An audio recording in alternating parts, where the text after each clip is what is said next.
जुलाई 6, 2016। ये वो तारीख थी जब हमारे देश का वो इंसान डरा था जिसने 6000 से भी ज्यादा पैरानॉर्मल इन्वेस्टिगेशंस किए हैं। इस इंसान का नाम था गौरव तिवारी और आज ये वाला वीडियो मैं उनके आखिरी केस के बारे में बता रहा हूँ जिसके सीधे बाद उनकी मौत हो गई थी।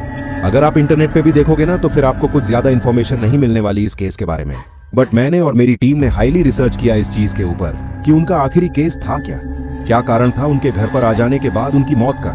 आज ये वाला इंट्रो में ज्यादा नहीं खींचना चाहूंगा, सीधा कहानी में आना चाहूंगा। लेकिन अब ये वीडियो शुरू करने से पहले ऐसे ही और horror, mysterious and historical videos देखने के लिए सब्सक्राइब कर दीजिए इस चैनल को। अब यह कहानी शुरू होती है। साल 2009 में गौरव तिवारी ने इंडियन पैरानॉर्मल सोसाइटी की शुरुआत करी। ये जो सोसाइटी थी ये उन केसेस को सॉल्व करती थी जो कि हमारे समाज के एकदम परे हैं, जो कि इस दुनिया के परे हैं, जो कि कोई भी नहीं समझ सकता। इंसान अजीबोगरीब हरकतें करने लग जाता है और जिसका सीधा सीधा संबंध इस दुनिया के पैरानॉर्मल दुनिया से है, मतलब आत्माओं की दुनिया से।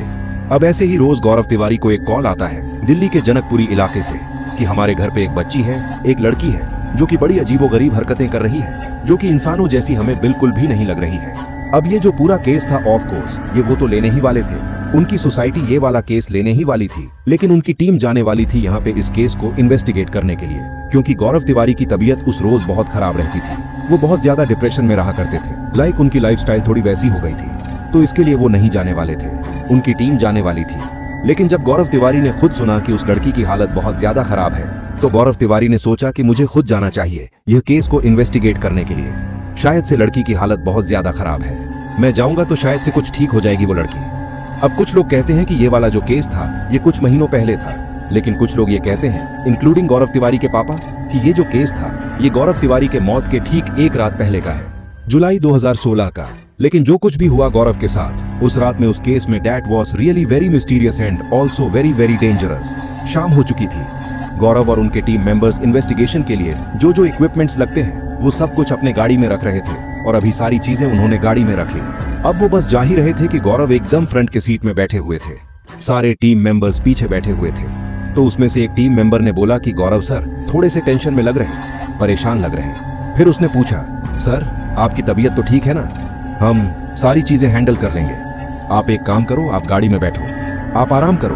फिर गौरव ने कहा, नहीं सब चीज ठीक है, लेकिन पता नहीं आजकल से मुझे ऐसा लगता है कि मैं जब शांति से बैठने की कोशिश करता हूँ, सोने की कोशिश करता हूँ या कहीं पर भी आराम से बैठा हूँ, तो कोई तो एक ऐसी ताकत है जो मुझे वह चीज करने से रोकती है। कोई एक ऐसी नेगेटिव एनर्जी है जो मेरे अंदर ही है, बस वो मेरे हार मानने का इंतजार कर रही है। देखिए गाइस, एक टीम में ना एक लीडर के कॉन्फिडेंस की बहुत ज्यादा जरूरत होती है। जब एक लीडर ने अपने घुटने टेक दिए ना, जब एक लीडर ने अपना कॉन्फिडेंस लूज कर लिया, तब पूरे टीम की कोई जरूरत ही नहीं रहती है, सबका कोई मूल ही नहीं उस समय। और यही चीज उनके टीम मेंबर्स को भी लग रही थी कि गौरव तिवारी सर, जिन्होंने हर एक चीज की शुरुआत करी, हमारे यहाँ का सबसे पावरफुल लीडर, सबसे पावरफुल इंसान, आज वीक हो रहा है। क्या वाकई में गाइस कोई एक ऐसी उनके अंदर ताकत थी जो बाहर की थी, जो उनके घुटने टेकना चाहती थी?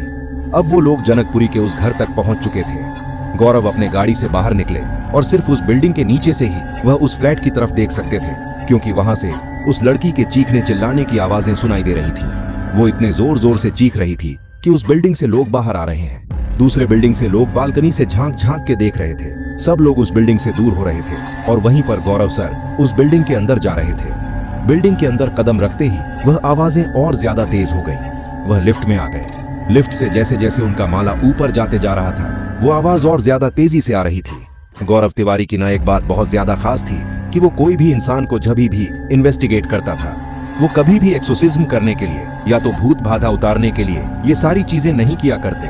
वो हमेशा सबसे पहले ये देखते थे कि इस इंसान की मानसिक बीमारी तो नहीं है, कहीं कोई मानसिक संतुलन तो नहीं बिगड़ा हुआ है। बहुत सारे बार शिजोफ्रेनिया होता है तो लोग इधर उधर दिखते रहते हैं। हेल्थ सेरेबल एडिमा होता है, लोगों को DID होता है, डिसोसिएट आइडेंटिटी डिसऑर्डर होता है। So there are so many different kind of psychological diseases कि लोगों को लगने लगता है कि भूत होते हैं या फिर मुझे भूत दिख रहा है। और यही मेंटालिटी गौरव तिवारी की भी थी।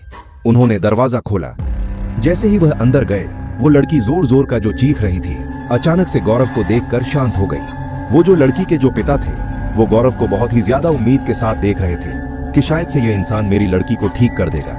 लेकिन वो लड़की गौरव को इस तरीके से देख रही थी कि उन दोनों का जो नाता है, जो रिश्ता है, वह बहुत पुराना है। देखते ही देखते वो लड़की अभी मुस्कुराने लगी और बस गौरव को देखते देखते वो अंदर चले गई। ये चीज देखकर ना उसके जो पिता थे बहुत ज्यादा शॉक हो चुके थे और वो गौरव को देखने लग गए। और अभी उन्होंने गौरव और उनके टीम मेंबर्स को बिठाया और बात करने लगे कि ये अरसों में हुआ है।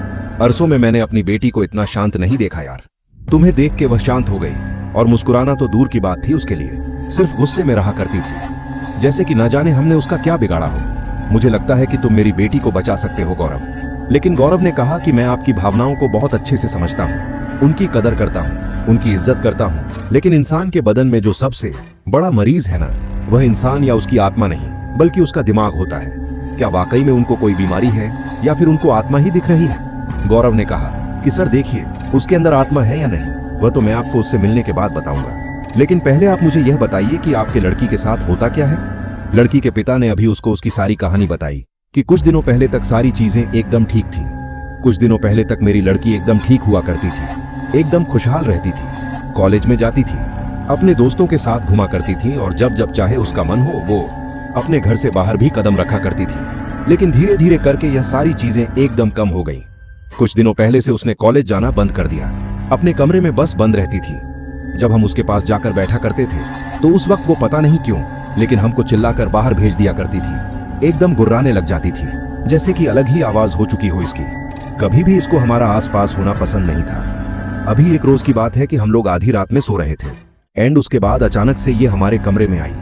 मैं बहुत ज्यादा खुश हो गया कि मेरी बेटी फाइनली हमारे कमरे में शायद हमसे मिलने आई होगी। लेकिन मैंने उस रात के अंधेरे में देखा कि उसके हाथ में एक खंजर था। वो जल्दी से जाकर मैंने छीन तो लिया, उसने कुछ किया नहीं, लेकिन मैं एक चीज समझ चुका था कि ये हमारी लड़ाई काफी लंबी चलने वाली है। अब छोटी नहीं है ये लड़ाई, बहुत लंबी चलेगी। और उसके बाद चीजें बदलने लग गई। रोज अपने आप को मारना, दूसरों के ऊपर चिल्लाना, दूसरों पर चिल्लाना। अपने आप को जब वह मारती थी और अगर हम उसको रोकते थे तो वह और जोर जोर का चिल्लाती थी कि नहीं, मुझे अपने आप को और मारना है। और उसकी आवाज दिन भर में कभी बंद होती ही नहीं थी। लेकिन गौरव, जैसे कि तुम अचानक से उसकी आवाज बंद हो गई। ये घर वापस से वैसा ही ठंडा हो गया, एकदम शांत हो गया ये घर। उसके पिता के इस बयान को सुनने के बाद गौरव उसका कोई रिएक्शन नहीं था, क्योंकि हर वक्त ऐसी बातें वह सुनता रहता था। उसके लिए कोई नई बात नहीं थी। उसने देखा कि चलो ठीक है, हर एक चीज एकदम प्रॉपर है। इनके पापा यहाँ पे है, वो जो लड़की है जो बीमार है वो भी अपने कमरे में जाकर बैठी हुई है।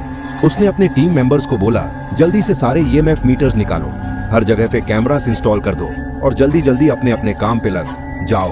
सब लोगों ने कैमरास हर जगह पे घर पे फैला दिए, हर जगह पर, क्योंकि उनको यह शक था कि इस घर में हो सकता है कि कोई भी स्पिरिट हो जो कि हमसे बात कर सके, हमसे कम्युनिकेट कर सके, जिस वजह से हम लोग कुछ ना कुछ सुलझाव लेके आ सके इस पूरे सिचुएशन के अंदर। कैमरास इंस्टॉल थे, लोग थोड़ी देर के लिए वहां पर रुके हुए थे। हमेशा किसी भी केस में आप जाओगे तो हमेशा आप एक चीज देखोगे कि कोई एक ही कैमरा रहेगा जिसके आसपास कोई भी हादसा होगा या फिर वो कैमरा फ्लैश करेगा। लेकिन यहाँ पर किस्सा अलग था। हर एक कैमरा धीरे धीरे करके फ्लैश कर रहा था। हर एक कैमरा उस घर का फ्लैश करने लगा। हर कोई यहाँ पे बस ये सोच रहा था कि शायद से एक आत्मा होगी, अगर होगी भी तो। लेकिन यहाँ पे हर एक कैमरा के सामने कोई ऐसी चीज आ रही थी जो कि पैरानॉर्मल थी। जो ईएमएफ मीटर्स थे वो अलग ही किस्म की रीडिंग्स बता रहे थे। गौरव ने जैसे ही एक ईएमएफ मीटर को उस लड़की के रूम के पास लेके गया तो वो और भी ज्यादा वियर्ड रीडिंग्स देने लगा। तब गौरव को पता चला अब बारी आ चुकी है इस लड़की के कमरे के अंदर कदम रखने की। गौरव ने दरवाजा खोला। वह लड़की उसी के बिस्तर के ऊपर बैठी हुई थी और जैसे ही उसने गौरव की तरफ देखा उसने बस इतना कहा, आ गया तू। गौरव ने उसको देखकर एक अलग ही शक्ल बनाई, जैसे कि शायद ये मुझे जानती है। हो सकता है, गौरव ने पूछा, कौन है तू? आई कम इन पीस, मैं यहाँ किसी को हर्ट नहीं करना चाहता। वो लड़की एकदम चुप थी, लेकिन गौरव ने फिर से पूछा, कौन है तू? क्या तू मुझे जानती है? फिर उस लड़की ने कहा कि इस घर की हर एक बला तुझे जानती है, हमें ही तो साथ में लेकर चलता है तू, आज एक और को लेकर जाएगा। जैसे ही उस लड़की ने यह बातें कही, गौरव को लगा कि यह आवाज इस लड़की से नहीं आ रही है, ये आवाज मेरे पीछे से आ रही है। कोई ना कोई तो है मेरे पीछे, जैसे कि ठीक गौरव के पीछे कोई तो खड़ा है जो ये सारी बातें कह रहा है, जैसे कोई तो गौरव को लिपट कर यह सारी बातें कह रहा हो। लेकिन गौरव जानते थे कि इस पल उनको पीछे बिल्कुल भी नहीं मुड़ना है। वहीं दूसरी तरफ बाहर जब उनका एक टीम मेंबर कैमरा के फुटेजेस चेक कर रहा था, उस समय उनको बहुत ही एक अजीब चीज दिखी कि एक फुटेज में ऐसा था कि किसी तो दीवार के पीछे से कोई तो एक शैतानी चीज उन्हें घूर कर देख रही है। और ऐसा एक कैमरा के फुटेज में नहीं था, बहुत सारे कैमरा के फुटेजेस में था, जिसे देख के वो बहुत ज्यादा शॉक हो चुका था। एंड वो भागते हुए उस कमरे के अंदर गए जहां पर वो उस लड़की से इन्वेस्टिगेट करने वाले थे। उन्होंने जैसे ही दरवाजा खोला, उस टीम मेंबर ने सामने देखा कि गौरव तिवारी एकदम स्टिल खड़े हैं, एकदम स्ट्रेट, जैसे कि डर चुके हैं। वो किसी चीज से वो लड़की बिस्तर पर बैठ के मुस्कुरा रही थी, लेकिन गौरव तिवारी सिर्फ वैसे का वैसे ही खड़े। लेकिन पहला केस ऐसा उसको दिख रहा था जिसके अंदर गौरव सर इतना ज्यादा हिचकिचा रहे थे, इतने ज्यादा डर रहे थे। कुछ टीम मेंबर ने बाकी टीम मेंबर्स को भी बुला लिया। वो सारे टीम मेंबर्स आने के बाद यही देख रहे थे कि गौरव सर बहुत ज्यादा हैरान दिख रहे हैं, यहाँ पे बहुत ज्यादा हैरान लग रहे हैं, इतना ज्यादा घबरा चुके हैं, ऐसे कैसे हो सकता है। और उन सबको ऐसा लग रहा था कि इस लड़की के अंदर कोई एक आत्मा नहीं है, बहुत सारी आत्माएं हैं, एंड शायद से अब इनमें से सारी आत्माएं वैसे कुछ गौरव सर के अंदर भी हावी हो चुकी है। ये सारा किस्सा बस एक हादसा बनकर रह गया है। गौरव सर को उनके घर से भी बार बार कॉल आ रहे थे, लेकिन वो उस वक्त कुछ भी नहीं कर पा रहे थे। गौरव जब अपने होश में लौटे तो उन्होंने वो सारी चीजें करी जो कि वो ऐसे केसेस में किया करते। जैसे उन्होंने देखा कि वो लड़की एकदम ज्यादा शांत हो चुकी है, कैमरा फुटेजेस वगैरह चेक किए, सब अच्छे से इन्वेस्टिगेट किया, और आखिर में जब वो उस कमरे को छोड़कर जा रहे थे, उस लड़की को वहां पर छोड़कर, तो उन्होंने वही चीज करी क्योंकि हर एक 6000 इन्वेस्टिगेशंस में उन्होंने करी थी। उन्होंने कुछ कहा, यहाँ जितनी भी आत्माएं हैं या फिर शैतानी ताकत है, वो मेरे साथ चलो, बस इस जगह को छोड़ दो। ये जो उनकी बात थी ना, ये जो उनके शब्द थे, ये उनके टीम मेंबर्स को भी कभी हजम नहीं होती थी कि 6000 से ज्यादा इन्वेस्टिगेट जिस जगह जगह पे उन्होंने किए, उन सारी ही आत्माओं को गौरव तिवारी अपने साथ रखते हैं, और ये जज्बा भी रखते हैं उसका। कैसे? वापस लौटते वक्त गौरव तिवारी बहुत ज्यादा शांत थे। जैसे ही वो अपने घर पे पहुंचे, कुछ रात के तकरीबन 1:30 बज रहे थे, उनकी पत्नी ने उनसे सवाल पूछा, इतने वक्त तक तुम कहाँ थे? आपने मेरे फंस क्यों नहीं उठाए? आप रिसोंड क्यों नहीं कर रहे थे वगैरह? तो उस वक्त गौरव ने कहा, वो सारी बलाएं लौट आई हैं, वो सारी बलाएं सिर्फ मेरी मौत देखना चाहती है। पता नहीं क्यों आजकल मैं जहां पर भी जाता हूं, मुझे सिर्फ काले साए नजर आते हैं जो मुझ पर हंस रहे हैं। गौरव इतनी सारी बातें कहने के बाद वो अपने कमरे में चले गए, और उनकी पत्नी को यह यकीन हो गया था कि इतने समय से वह जो यह काम कर रहे हैं, इस भूतों की दुनिया के बारे में, वह कहीं ना कहीं तो कैसे ना कैसे तरीके से अंत होना ही था। कैसे ना कैसे तो इसके लिए वह जब से उनको मना रही थी कि आप कोई आम नौकरी ढूंढ लो, यह सब भूतों की दुनिया आपकी नहीं है, ये अलग दुनिया है, ये एक ऐसी दुनिया है जहां इंसानों के लिए बिल्कुल भी जगह नहीं है। अब गाइस, वो दिन आ चुका था, 7 जुलाई साल 2016, जब गौरव जस्ट अपने नींद से उठे। अपने फोन के मेल्स उन्होंने चेक किए कि क्या क्या इन्वेस्टिगेशन के लिए आ रहे हैं वगैरह, काम वगैरह, एंड उसके बाद वो थोड़ा बाहर गए, अपने परिवार वालों के साथ बैठे, और उसके बाद वो अंदर चले गए नहाने के लिए अपने कमरे में। कुछ समय बाद जब सारे परिवार वाले बाहर बैठे हुए थे, उनको बाथरूम से गिरने की आवाज सुनाई दी। वो अंदर गए, बाथरूम को धक्के मारने की कोशिश करी। जैसे ही बाथरूम का दरवाजा खुला, उन्होंने देखा कि गौरव तिवारी नीचे लेटे हुए थे, गिरे हुए थे। जब उनके नब्ज चेक किए, तब पता चला कि गौरव तिवारी की मौत हो चुकी है। उनके बाथरूम में कोई तो एक रोड के ऊपर उन्होंने कोई तो दुपट्टा लगा के आत्महत्या कर ली थी। पुलिस को लग रहा था कि यह एक नॉर्मल आत्महत्या का ही केस था, लेकिन उनके परिवार वालों का कुछ अलग था कहना। कभी कभार वह ऐसा कहते हैं कि यह जो जनकपुरी वाला जो केस था, वह उन पर बहुत ज्यादा हावी पड़ गया था उस रात को, और आने के बाद उन्होंने बहुत अनशन भी कहा था। उस केस के बारे में बहुत सारी बातें कही थी उन्होंने। वहीं पर उनकी पत्नी का यह कहना था कि उनके मौत से कुछ दिनों पहले वो किसी तो एक ऐसे पैरानॉर्मल एंटिटी या तो कुछ ऐसे नेगेटिव फोर्स के बारे में बात करते थे कि जो उनके पीछे लगी हुई है, जो बैक एंड फोर्थ उनके पास आती जाती रहती है, और वो उनको बहुत ज्यादा डिप्रेशन में डाल रही है, या फिर वो उनको परेशान करना चाहती है। लेकिन गाइस, कितना भी इस केस को सॉल्व करने की कोशिश कर, केस और भी ज्यादा गाढ़ा होता जाता है, और भी ज्यादा। आप इसको सॉल्व भी नहीं कर पाओगे। शायद मुझे ऐसा लगता है कि उनकी मौत के साथ ही उस मौत की घटना की सच्चाई भी एक राज बन चुकी है।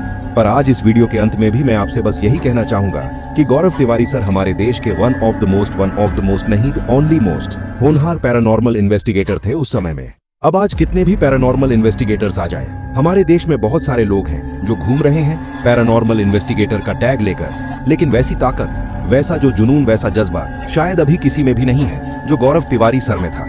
एंड मैं आपसे भी बस यही पूछना चाहूंगा कि अगर आप चाहते हो कि मैं गौरव तिवारी सर के और भी बहुत सारे केसेस को सॉल्व करूं, या फिर उनके बारे में बात करूं, उनके बारे में कोई कहानी बताऊं, तो प्लीज आप मुझे कमेंट्स में बता सकते हो। एंड अगर आपको ये वाला वीडियो अच्छा लगा हो तो प्लीज एक लाइक कर दीजिए इस वीडियो को, एंड प्लीज ऑल्सो सब्सक्राइब। अगर आप लोग को हॉरर स्टोरी सुनने का शौक है तो मैं और भी बहुत ज्यादा हॉरर एंड मिस्टीरियस कहानी सुनाता रहता हूँ।